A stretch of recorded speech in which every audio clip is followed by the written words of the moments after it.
ಪ್ರಶ್ನೆ ಕೇಳಿದ್ದೆ ಶಾರ್ಟ್ ಆಗಿ. ಬ್ಯಾಂಕು ಅವ್ಯವಹಾರ ಇತ್ಯಾದಿ ಡೈಲ್ಯೂಟ್ ಮಾಡೋ ಪ್ರಯತ್ನ ಅಷ್ಟೇ. ಅವ್ಯವಹಾರ ಆಗಿದೆ, ಅದನ್ನು ಒಪ್ಕೋಬೇಕು ಅಷ್ಟೇ. ರವಿಚಂದ್ರ ಅದಕ್ಕೆ ಸರಿಯಾದ ರೀತಿ ತನಿಖೆ ಮಾಡ್ತೇನೆ ಅನ್ನೋ ಒಂದು ಜವಾಬ್ದಾರಿ ತಗೊಂಡು ಸಚಿವರು ಒಂದು ಜವಾಬ್ದಾರಿಯುತವಾಗಿ ಮಾತು ಕೊಡಬೇಕಾಗಿತ್ತು.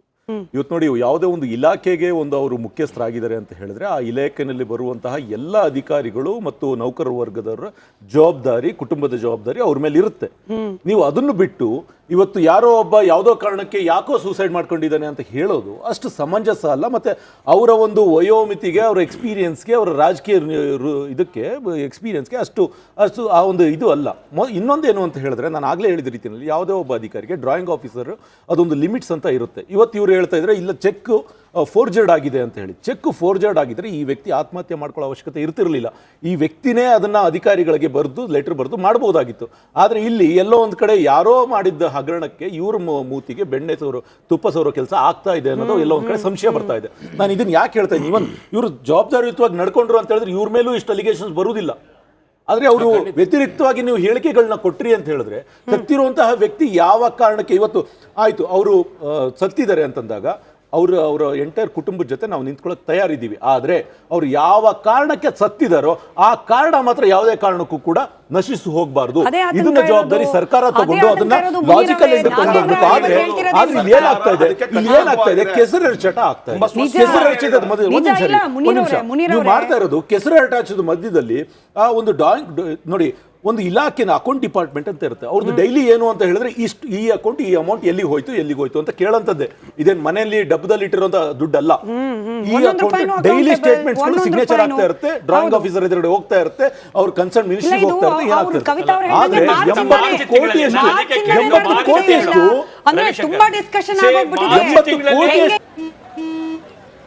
ನಡಿ ಈಗ ಶುರು ಮಾಡೋಣ.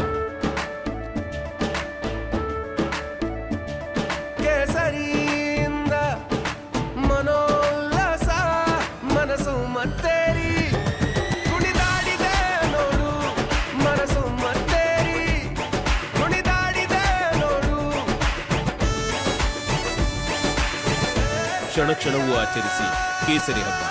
ವಿಮಲ್ ಬಾಯಲ್ಲಿ ಹೇಳಿ ಕೇಸರಿ.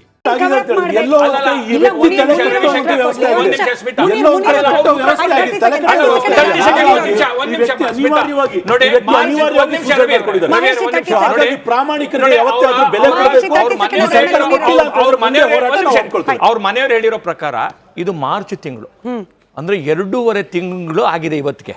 ಈ 2.5 ತಿಂಗಳ ತನಕ ಸರ್ಕಾರ ಕಣ್ಣು ಮುಚ್ಚಿ ಕೂತಿದೆ ಅಂತಂತಂದ್ರೆ ಇದರಲ್ಲಿ ಏನೋ ಒಂದು ಸಮಥಿಂಗ್ ಇದೆ. ಈಗ ಪ್ರಶ್ನೆ ಇರ್ತಕ್ಕಂಥದ್ದು, ಇದು ನೆನ್ನೆನೋ ಯಾವುದೋ ಮಿಸ್ ಆಗಿ ಅಕೌಂಟ್ ಟ್ರಾನ್ಸ್ಫರ್ ಆಗೋಯ್ತು ಅಂತಲ್ಲ.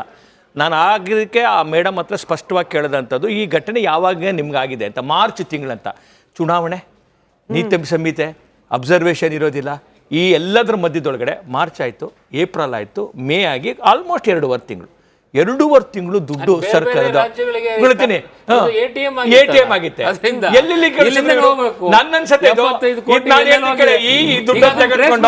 ಬೇರೆ ರಾಜ್ಯಕ್ಕೆ ಪಾರ್ಲಿಮೆಂಟ್ ಚುನಾವಣೆಗೆ ಅಡ್ಜಸ್ಟ್ಮೆಂಟ್ಗೆ ಹವಾಲ ಮಾಡಿರುವಂತದ್ದು. ಇದಕ್ಕೆ ಡಿ ಕೆ ಶಿವಕುಮಾರ್ ಇಷ್ಟು ದೊಡ್ಡ ಅಮೌಂಟ್ ಅನ್ನ ಇಷ್ಟು ಸಣ್ಣ ಮಂತ್ರಿ ಮಾಡ್ಲಿಕ್ಕೆ ಆಗೋದಿಲ್ಲ. ವಿಷಯ 80 ಕೋಟಿ 100 ಕೋಟಿ ಎಲ್ಲ ಅಲಿಗೇಷನ್ ಮಾಡಬಹುದು ಮಹೇಶ್ ಜಿ. ಬಟ್ ಬೇಕಾಗಿರೋದು, ಈಗ ನಾಗೇಂದ್ರ ಅವರು ಹೇಳ್ತಿದ್ದಾರೆ, ನಾನು ಹಣ ವಾಪಸ್ ತರಿಸ್ಲಿಕ್ಕೆ ಡೆಡ್ ಲೈನ್ ಕೊಟ್ಬಿಟ್ಟಿದ್ದೀನಿ, ಆ ಹಣ ಬರ್ಲೇಬೇಕು. ಯಾವ ಸ್ಟೇಟ್ ವರ್ಗಾವಣೆ ಆಗಿದೆ?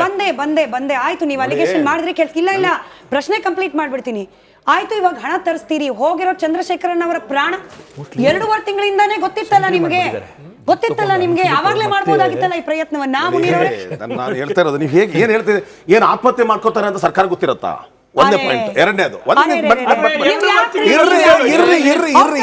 ನೀವು ಮಾತಾಡಕ್ಕೆ ಬಿಡಲ್ಲ. ಏನ್ ಬೇಕು, ನಿಮ್ಗೆ ಏನ್ ಬೇಕು ಅದನ್ನೇ ಮಾತಾಡಿದ್ರೆ ನಾನು ಮಾತಾಡಲ್ಲ. ನಿಮ್ಗೆ ಏನ್ ಬೇಕು ಆ ಉತ್ತರ ನನ್ನ ಹತ್ರ ಬರಲ್ಲ. ನನ್ನ ಉತ್ತರ ನನ್ನಿದೆ, ನಾನೇ ಕೊಡ್ತೀನಿ. ಆ ಕೇಸ್ ತುಂಬಾ ಸ್ಪಷ್ಟವಾಗಿ ಹೇಳ್ತೀನಿ. ಹೆಂಗೆ ಗೊತ್ತಿರುತ್ತೆ? 2.5 ತಿಂಗಳಿಂದಲೂ ಸಹ ನೀತಿ ಸಂಹಿತೆ ಜಾರಿಯಲ್ಲಿದೆ. ಯಾವ ಇಲಾಖೆಯಿಂದ ಯಾವುದೇ ಸಹ ಫಂಡ್ಗಳು ಟ್ರಾನ್ಸ್ಫರ್ ಆಗಂಗಿಲ್ಲ. ಆಗಿರ್ಬೇಕಾದ್ರೆ ಅವ್ರು ಹೇಳೋ ಪ್ರಕಾರ ಅದು ಏನೋ ಇನ್ನೊಂದು ಅಕೌಂಟ್ ಅಷ್ಟು ಈಸಿನ ಒಂದು ಗೌರ್ಮೆಂಟ್ ಫಂಡ್ ಅನ್ನ ಅಕೌಂಟ್ಗೆ ಒಂದು ನಿಮಿಷ ಅದನ್ನ ಯಡಿಯೂರಪ್ಪನವ್ರ ತರ ಚೆಕ್ಕಲ್ ತಗೊಂಡ ಚೆಕ್ಕಲ್ ಅಷ್ಟೊಂದು ದಡ್ರ ಯಾರ ಅಧಿಕಾರಿಗಳು ಸಹ ದಡ್ರ ಅಲ್ಲ. ಅದು ಯಡಿಯೂರಪ್ಪನವರು ಫಸ್ಟ್ ಟೈಮ್ ಮುಖ್ಯಮಂತ್ರಿ ಆಗಿದ್ದು ತಗೊಂಡಿದ್ರು. ಹಂಗ ನಡೆಯಲ್ಲ. ಎರಡನೇದಾಗಿ ನಮ್ಮ ಸರ್ಕಾರದ ಬದ್ಧತೆ ಏನಿದೆ, ಸನ್ಮಾನ್ಯ ಸಿದ್ದರಾಮಯ್ಯನವರು ಇವತ್ತು ಸ್ಟೇಟ್ಮೆಂಟ್ ಅನ್ನು ನೀವು ಹಾಕ್ತಾ ಇಲ್ಲ. ಯಾವ ರೀತಿಯಲ್ಲಿ ತನಿಖೆ ಮಾಡಬೇಕು ಅನ್ನೋದನ್ನ ತುಂಬಾ ಸ್ಪಷ್ಟವಾಗಿ ಇವತ್ತು ಹೇಳಿದ್ದಾರೆ. ಒಬ್ಬ ಅಧಿಕಾರಿನೂ ಬಿಡೋದಿಲ್ಲ. ಏನಾಗಿದೆ, ಕವಿತಾ ಅವರಿಗೆ ನ್ಯಾಯ ಸಿಗಬೇಕು, ಅದರಲ್ಲಿ ಯಾವುದೇ ಮುಲಾಜಿಲ್ಲ. ಇದು ಸಚಿವರ ಗಮನಕ್ಕೆ ಬಂದಿತ್ತಾ ಅಂತ ಕೇಳಿದ್ರೆ, ಒಂದು ವೇಳೆ MD ಪದ್ಮನಾಭನವರ ಸಹಿ ನಿಜವೇ ಆಗಿದ್ರೆ ಆವಾಗ ನೀವು ಸಚಿವರನ್ನ ಬ್ಲೇಮ್ ಮಾಡಿ. MD ಅವರ ಗಮನಕ್ಕೆ ಬಂದಿಲ್ಲ ಅಂತ ಹೇಳಿದ್ಮೇಲೆ, MD ಅವರ ಗಮನಕ್ಕೆ ಬಂದಿಲ್ಲ ಅಂದಮೇಲೆ ನೀವು ಯಾರಿಗೆ ಹೇಳ್ತೀರಿ?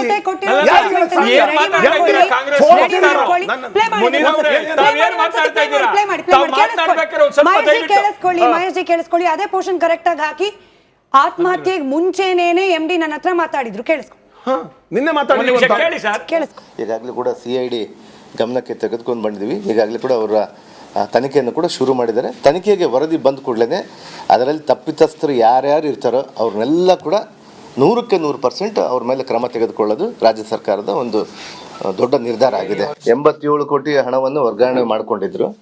ಆದರೆ ಅದರಲ್ಲಿ ನಿನ್ನೆ ಕೂಡ ರಿಕವರಿಗೆ ಆಗಿ ನಿನ್ನೆ ಒಂದು 23 ಕೋಟಿ ಮತ್ತು ಒಂದು 5 ಕೋಟಿ 28 ಕೋಟಿ ರಿಕವರಿ ಆಗಿದ್ದಾರೆ.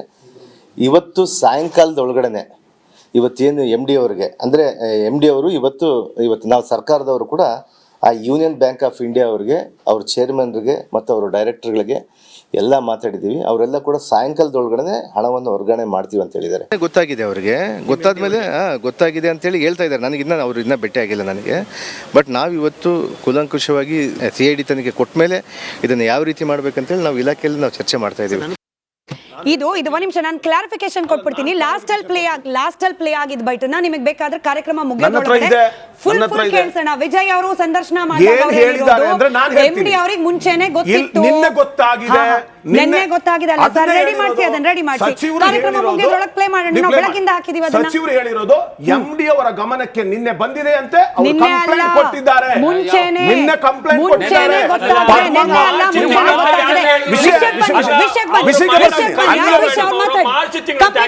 ಮಾರ್ಚ್ ತಿಂಗಳಲ್ಲಿ ನಡೆದಿದೆ ಅನ್ನೋದು ನಿನ್ನೆಯಿಂದ ಗೊತ್ತಾಗಿದೆ. ಈ ತರ ಫೋರ್ಜರಿಗಳೆಲ್ಲ ನಡೆದಿದೆ. ಅವರು ಬರ್ದಿರೋದು, ಅದು ಯಾರು? ಚಂದ್ರಶೇಖರ್ ಅವರು ಬರ್ದಿರೋದು. ಸಚಿವರು ಬಂದಿದ್ಯಾ? ಸಚಿವರು ನಿನ್ನೆ MD ಅವರು ಹೇಳಿದ ಮೇಲೆ ಕಂಪ್ಲೇಂಟ್ ಕೊಡಕ್ಕೆ ಹೇಳಿದ್ದಾರೆ. ಅದು ಏನು ಹೇಳಿದ್ದಾರೆ?